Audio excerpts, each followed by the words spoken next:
Kuskus, balungos sa babae.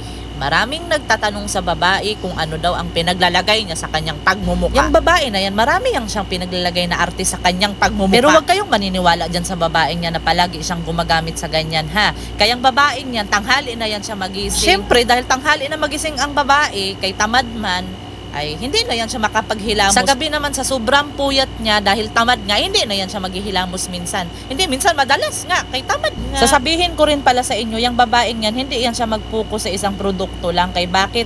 Pati ang produkto magsasawa sa kanya.